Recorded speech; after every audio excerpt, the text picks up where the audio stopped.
안녕하십니까, 문틀란TV입니다.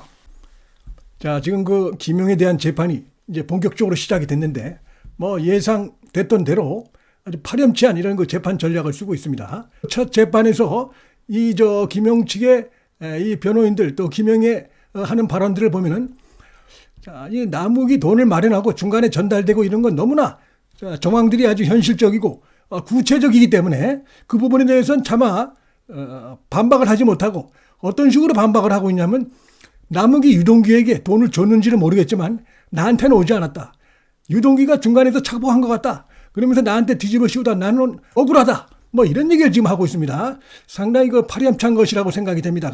이건 결국 자기 자신의 어떤 처벌을 피하려고 하는 것도 있고, 결국은 이 돈이 이제 이재명의 대선 경선 자금이기 때문에 이재명에게 불똥 튀는 걸 막으려고 하는 그것이 가장 큰데, 참으로 파렴치하다. 그리고 김용은 개인적으로 또 남욱이나 유동규로부터 개인적으로도 그 부정한 자금을 받은 그 부분도 드러나서 그것도 같이 지금 이제 수사를 받고 있는 자인데, 무엇보다도 당시 그 대선 경선 당시에 이재명 캠프의 조직을 관리하고 자금을 관리했던 그런 입장입니다.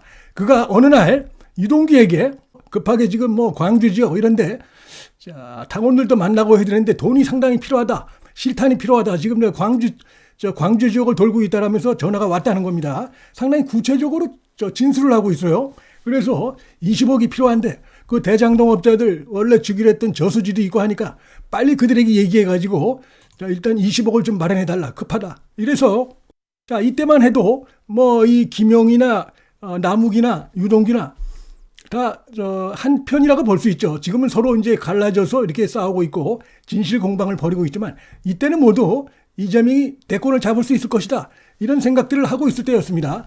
그래서 유동규가 남욱에게 얘기하고, 그래서 남욱이 여러 부동산 관련자들에게 그렇게 해서 요청을 해서 돈을 마련해가지고 정미영을 거치고 또 누굴 거치고 해가지고 유동규에게 전달하고, 그래서 유동규가 그런 것들을 김용에게 전달했다, 이렇게 하면서 다 밝히고 있죠. 몇 개월째 똑같은 진술을 하고 있습니다. 검찰에서나 법정에서나.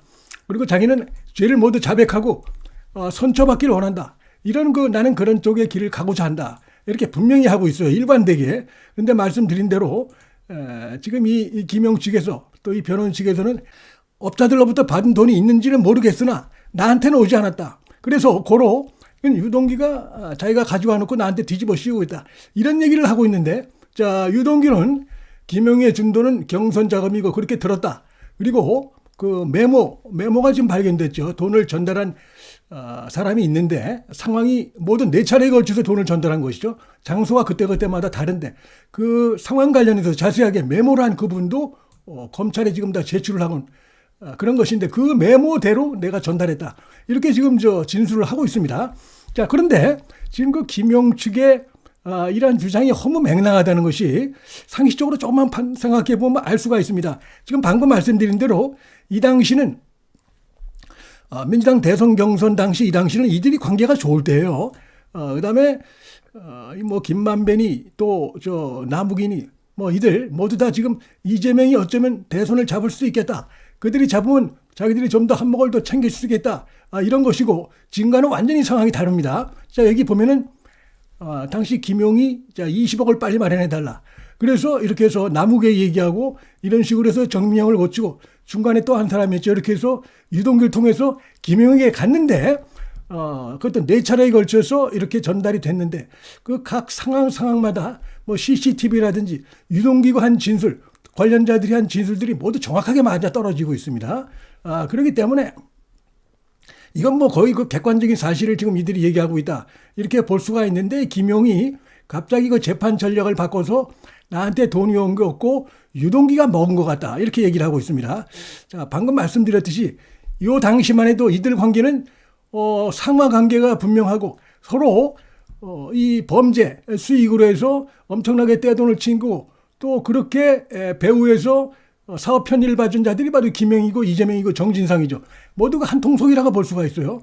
그렇기 때문에 이들이 그런 장난을 할 수 있는 그런 상황도 아니고, 더군다나 당시가 이제 민주당 대선 경선 그 상황인데, 거기에서 김용이 그렇게 해서 돈을 달라고 했는데 남욱으로부터 그렇게 해서 돈을 받고 김용에게 전달을 하지 않는다? 이러면 바로 들통이 나게 돼 있지 않겠습니까? 그럼 김용이 야 돈이 이렇게 급한데 내가 요청했는데 지금 물어보니까 남욱은 돈을 줬다고 하는데 어떻게 된 거야? 라고 당연히 확인이 들어오겠죠. 그렇기 때문에 남욱, 정민용 등등을 통해서 돈이 마련된 게 지금 거의 팩트로 드러나고 있는 상황에서 이들이 유동규에게 전달했다는 것도 팩트고 유동규도 그것을 인정하고 있는 상황에서 이걸 유동규가 중간에서 착복한다? 불가능한 상황이죠. 불가능한 상황입니다. 바로 들통나게 돼 있어요. 그럼 못하라 유동규가 그렇게 하겠습니까? 그러니까 말이 안 되는 것이죠. 남욱이를 볼 때 자기 분명히 유동규로부터 그렇게 해서 이런 상황 때문에 필요한 돈이 있다고 해서 내가 돈을 건넸다. 유동규도 받았다 내가. 남욱 등등으로 해서 받았다. 이렇게 하고 있는데 만약에 중간에서 착복을 했다. 뭐 8억 원 정도로 갖다 착복을 했다. 그게 얼마나 감춰질 수가 있겠습니까? 이게 불가능한 것이죠. 남욱이 당연히 거기에 대해서 문제 제기를 할 수가 있고 이렇게 되는 것이기 때문에 그리고 이 당시에 유동규가 이재명의 눈에 어긋나는 김용을 속이고 이렇게 해서 단지 남욱으로부터 받은 요 돈을 갖다가 챙겨갖고 어디 도망갈 것도 아니고 그런 상황에서 그런 짓을 할 가능성은 없는 것이죠. 그래서 지금 유동규의 진술이 사실이다 이렇게 볼 수 있고 유동규뿐이 아니고 남욱, 정민영이 똑같은 진술을 하고 있습니다. 지금 이 김용 변호인 측의 주장은 황당한 것이다. 이렇게 볼 수가 있습니다. 뭐 지금 같아서야 그런 주장을 할 수 있겠죠. 유동규가 착복했다.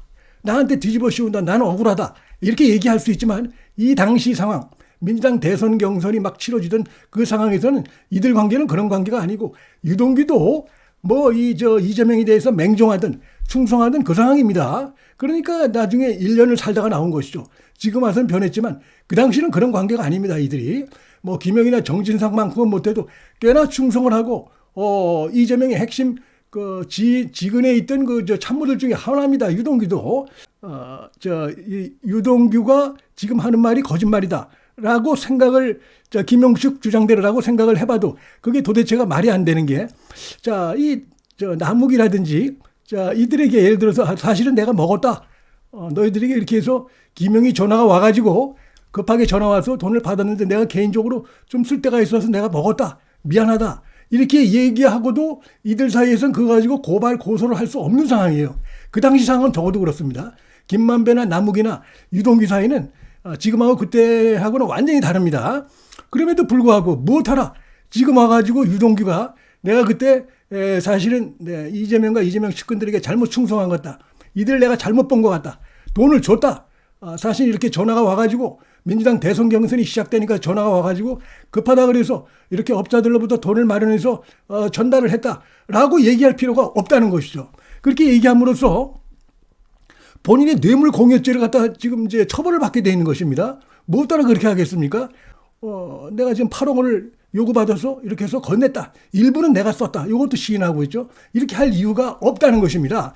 그래서 상식적으로 봐도 그렇고 누가 지금 불리한 상황에서 진실을 말하고 있는가 이걸 조금만 생각해 보면은 결국 이들 셋이 하는 얘기들이 일관성도 있고 그래서 이 진실을 말하고 있고 여기는 그 당시에 이재명의 핵심 측근이고 자금을 관리하고 조직을 관리하는 입장에서 상당한 돈이 필요했을 것이라는 건 뭐 불을 보듯 뻔하고 이미 이들 관계에서 대장동에서 엄청난 사업 편의를 가지고 이 김만배 등이 해가지고 7,800억을 벌어들이고 이렇게 해서 천화동인 1호 지금 김만배가 이재명 선거 자금을 위해서 그렇게 돈을 떼놓고 이런 것들이 지금 이루어진 상황이기 때문에 충분히 이렇게 이들의 그 주장에 신빙성이 있다 이렇게 볼 수가 있는 것이죠.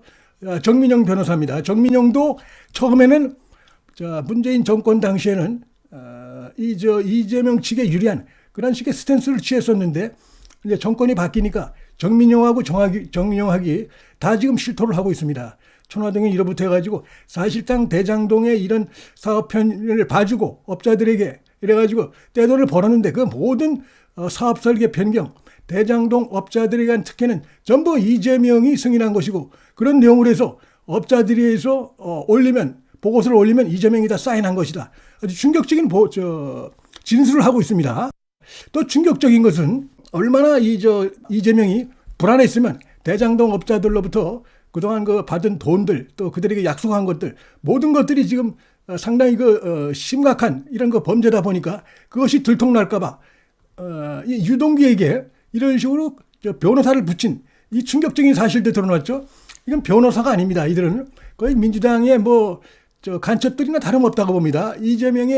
어떻게 보면 이재명이 보낸 유동규를 감시하는 이런 변호사들이 이 유동규가 원하지도 않는데 자신들이 변호사를 하겠다고 왔다는 겁니다. 그러니까 유동규 입장에서는 그 당시는 아직 이재명하고는 관계가 그렇게 틀어질 때가 아니니까 그런가 보다라고 했는데 가면 갈수록 이상하고, 그래서 그들을 다 해촉을 시켰다는 거 아닙니까? 근데 알고 보니까 국정감사장에서 황당한 얘기를 한 바가 있습니다. 김의겸이 지금 그 검찰이 유동규를 갖다가 협박하고 또 유동규를 접촉하려고 하는 변호사를 갖다가 접촉을 못하게 하고, 이래서 그 사이에 유동규를 회의하고 사건을 조작하고 있다. 국정감사장에서 그런 말을 한 적이 있어요. 그러니까 당시 이제 송경호 중앙지검장이 무슨 소리 하는 거냐? 이 변호사들 거부한 건 유동규가 한 것이다. 우리가 한 게 아니다. 라는 얘기까지 나왔었는데 변호사법을 위반한 것이기도 하고 양심을 판 것이고, 변호사가 완전히 그 피고인의 어떤 그 약속, 신의 성실의 원칙이 중요한데 전혀 원하지 않은 그런 내용, 그다음에 그들 사이에 나눴던 내용을 다른 데도 아니고 정치권이 흘려가지고 국정감사장에서 이재명의 핵심 딸랑이 중에 하나인 김의겸을 통해서 이렇게 해서 검찰을 공격하는 쪽으로 이렇게 있었던 사실을 유동규도 법정에서 처음 들었답니다. 상당히 충격을 받은 것 같습니다. 그 정민용이 이런 부분도 드러났죠. 자, 남욱이 자기 대학교 선배니까 만나러 갔는데, 자, 김영이 우리 돈도 받고 우리 도움을 많이 받았으니까 그다음에 또 이재명이 파워가 있는 상황이니까 좀 부탁을 해서 유능한 변호사를 나한테 좀 소개시켜 달라고 해라. 라고 이제 자기를 면회온 정민용한테 남욱이 부탁을 했습니다. 그랬더니 3번씩이나 만나줬다는 겁니다. 이것도 매우 수상한 것입니다. 한참 바쁠 때인데 그 정민용을 3번씩이나 만나줬다. 이것도 바로 이들이 얼마나 지금 불안해하고 있고 구속된 이들 입을 통해서, 남욱을 통해서 자신들의 그 아킬레스건이 드러날 것을 두려워하고 있었다. 이걸 보여주는 것이고, 또 하나는 남욱의 후배 정민용과 그다음에 김용하고 만나는데 3차례를 만나는데 그 바쁜 와중에 매우 무슨 영화의 첩보 작전을 방불케 하는 그런 식으로 만나고, 중간에 또 어떤 때는 누구를 거치고 이렇게 해서 누가 볼까봐 이렇게 해서 만나면서 서로 의견을 나누고, 나중에 보니까 김용 측에서 남욱에 대해서 변호사를 진짜로 선임을 해줬는데 검찰 검사장 출신을 갖다가 선임을 해줬다는 겁니다. 자, 이런 것들도 딱 봐도 누가 지금 범죄자고 누가 사실대로 얘기하고 있고 누가 감추고 있는가, 이게 그대로 드러나는 것이다. 이렇게 볼 수가 있습니다.